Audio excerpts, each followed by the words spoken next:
shit. What? What?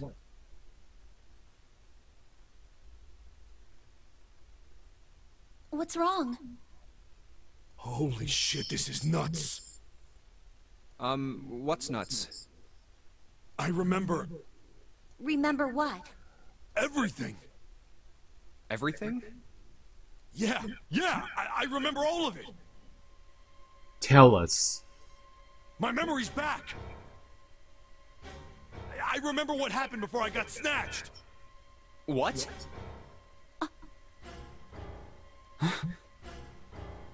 Let me tell you what happened. Okay, I'm ready. Like Snake said, Ace is Hongo from the right. The other three are Musashido, Nijisaki, and Kubota. Musashido was the man with the cash. Nijisaki was Hongo's right-hand man, and Kubota developed the actual technical details of the experiments. How do you know all this? Come on, man, I told you, I finally got my memory back. No, that's not what I mean. Yeah. Why do you know those people in the first place? I'm trying to ask you why you knew all this stuff in the first place, before Yep. you forgot it. You really want to know? Because you work in that company? Of course. You're a colleague. Me too. Me three. This is gonna take a while. Hell, it'll probably take me a good 3 days to tell you everything. 3 days? I cannot stream for 3 days. No. Well, we don't have 3 days. Just give us the short version, alright? Short version, huh? Alright, fine. I'll give it a shot. No promises, though. I'm a detective. A detective. It's a little awkward to say this about myself, but you could probably consider me a lone wolf type. I hold to my own code, as I think doing what's right is more important than doing what you're told. That's why I followed my gut that night. A slim lead brought me to the wharf. It was 9 years ago. The wharf had been cold as fuck, and I could barely see squat. I was investigating a mess of kidnappings, all of them children. It all had one thing in common. A history of visits to one particular hospital. A hospital under the management of Cradle Pharmaceuticals. In my investigation had turned up evidence that Cradle had been involved in the kidnappings. After a little sweet talking, I managed to finally get a real lead from someone inside Cradle. My source told me this.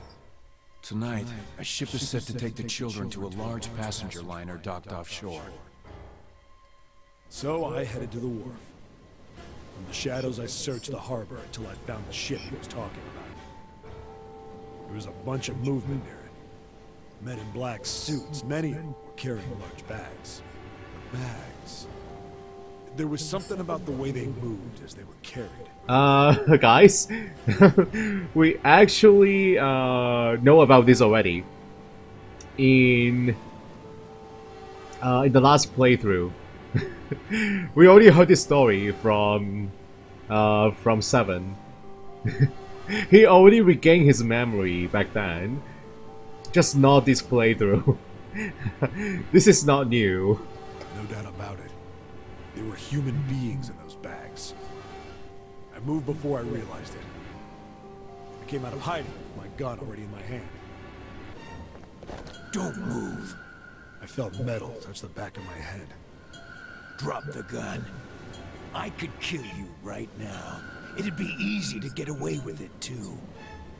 Just tie an anchor to your feet, and no one would find you for a week. That what you want? The fish here would love a meal. He kept digging the cold metal thing into my skull. There was nothing I could do. I did what he said and laid my gun on the ground. Then suddenly, there was a sharp pain in my neck. A needle. A drug? That was my last thought. My face hit cold concrete. I was out like a light after that. I woke up on a hard floor. Damn it! Shit, my head hurts. I did a quick once-over of the room. Where am I? A small, shabby bed, a dirty sink. That's how you got here in the first place. A toilet with no privacy. I'd seen it countless times as a cop. I'm in a cell, huh? Facing the toilet was a door set into the wall. I was still pretty woozy, but I made my way over to it. I pushed and pulled on it, but...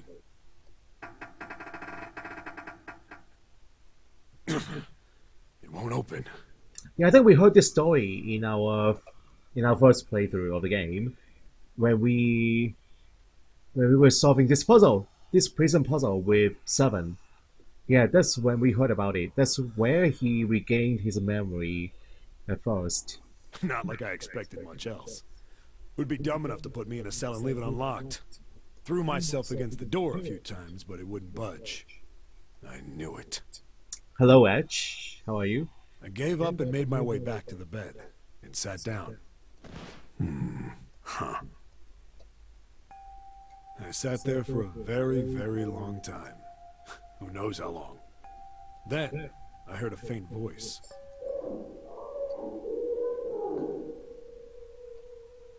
The voice was far away. I couldn't understand what it was saying. But I could hear one. It was pretty high, probably a little kid. Huh?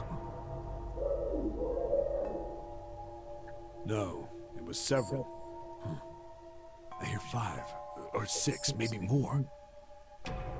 The kids playing the Nonary games 9 years ago. Where are they coming from? I pressed my ear to the wall and tried to listen through it. No, that's not it. Aoi, Light, and Nona. That sounds familiar. Yeah, Blossom. Left. It's coming from under the bed? I hauled on the metal frame and flipped the thing over. And there it was. The bed had hidden an air vent under it. The hole in the wall was covered by a metal grate. I dropped flat on the floor and peered through the grate. I couldn't, but I knew it in my gut. This was where those voices were coming from. Hold on. Why are there kids here? But then, when my inside man told me, popped into my head. Tonight, a ship is set to take the children to a large passenger liner docked offshore. Whoa, whoa, whoa. Am I on that ship? It didn't matter. All I knew was I had to get to those kids. I checked out the metal grate. Could I fit? I stuck my fingers in and grabbed it. And then...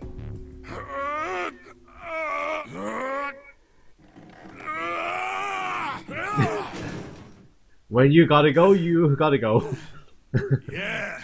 How do you like that, you son of a bitch? I finally got the damn thing off. Sweat was dripping down my face, so I wiped it off and crawled inside. The first bit or so was tight. I had a wriggle on my belly. It wind up eventually, and there was space for me to crawl along on my hands and knees. I went from crawling like a worm in dirt to skittering like a bug. Couldn't say it was much better, but I'd take what I could get. And when I'd been in the thing long enough to start wondering where it'd take me, a massive sound nearly scared the piss out of me. It was like a heavy metal door had just been slammed shut. Then, there was a voice.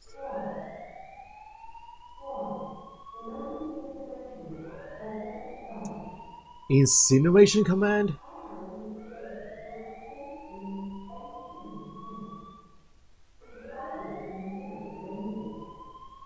Ah, okay, so one of the kids, or more than one, they have reached the incinerator.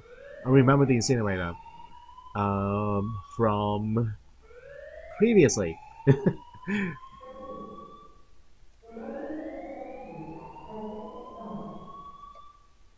What?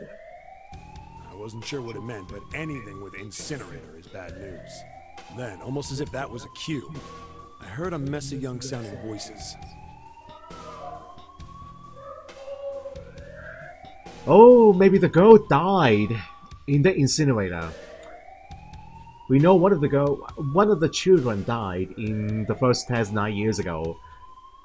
So she was killed in the incinerator. And that was supposed to be June. Her name is June. The one who died. A bunch of them were straight up screaming in terror. And all the sounds together made a howl that made the hair on my neck stand straight up. Damn it! What the hell is going on here? I scrambled through the duct as fast as I could. So maybe she escaped. Maybe she escaped. It made a giant racket, but I didn't care at that point. I soon found a metal door on the left side of the duct. The kids were screaming on the other side. I found it. I yanked the handle and threw the door open. I almost ripped the metal off its hinges. What the hell is this place? I couldn't believe what I saw. The room had a dome up top, and there had to be about 9 walls, all the same size. You know, last time we didn't get the whole memory. I don't remember this. We got partial memory last time when Seven was telling us about this. We didn't get to the end, so this is the end. Up in the ceiling was an upside-down funnel, almost like a chimney. I looked down. There they were, the kids I'd been searching for. I see June. June is in purple. That's June. And this guy looks like Santa with the white hair, guys. Santa and June. They all gawked up at me, suddenly silent, for the moment, from surprise and fear. Scared of the room or me, I couldn't tell. Probably both, actually. Not like I can blame them running into a mug like this when they're already scared shitless. I snorted at my own dig at myself and turned to the kids. Don't worry, kids, I'm not your enemy. I'm one of the good guys. All of them stood there, frozen. Well, except one. He was a boy, slightly older than the others, in a private school uniform. That's Santa. So all this time, Santa and June, they were pretending. They were pretending not to know each other, I suppose. Because they clearly were in the group of 9, both June and Santa. They were together playing the game 9 years ago. Who the hell are you? He stepped forward and glared at me suspiciously. I'm a detective. I'm here to rescue you. It looked like they relaxed some the second I got the words out. How are you gonna help us? Where's the exit? There isn't one. The doors we came in through won't open, and the door over there... He kinda cut himself off. I think he was considering something before he changed his mind. Anyway, there's no point. We can't all get out of here. If we don't get out of here, we're gonna be burned to death. Burned to death? Can't you hear it? That voice said the incinerator's gonna start up soon. So...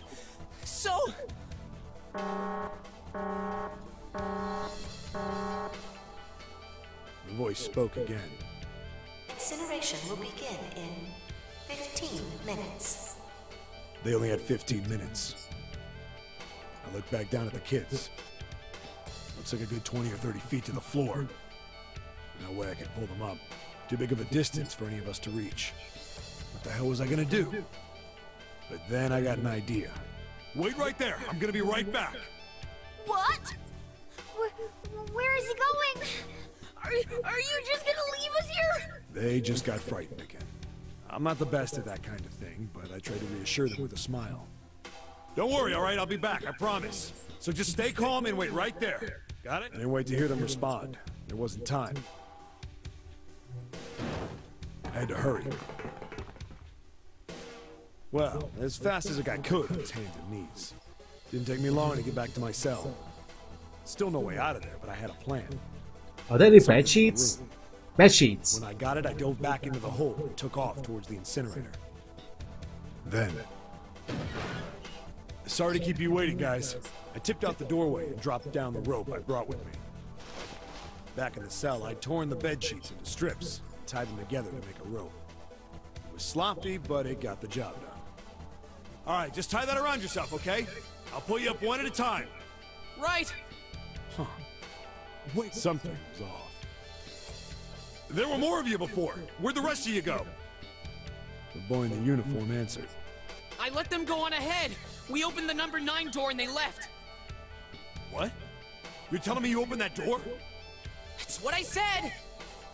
Then what the hell are you doing here? We couldn't go with them. Why not?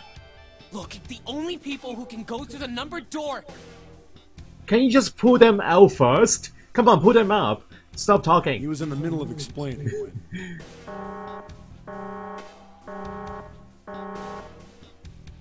Incineration will begin in 5 minutes. Come The on. wall shook a bit from the voice bouncing around. Look, that can wait, all right? Just get us out of here! Right! I grabbed onto the rope. The first one I pulled up was a girl with a ponytail. Next was a girl with a red necktie. She got pulled up too. June. A boy in a jacket came after. He said he'd climb up on his own. The boy in the uniform was the last up. Like the other kid, he climbed up the rope himself. He looked pretty scrawny, but I guess he was stronger than he looked. He moved fast, but when he was almost to me, we heard some knocking. Everyone looked at the door. It had a thick, square window set into it. On the other side, an angry face was staring in. Who? God damn it! What's going on here? Who the heck is this? Why is the room empty? Where the hell are those fucking kids? Is that Ace? That's Ace. It sounds like Ace.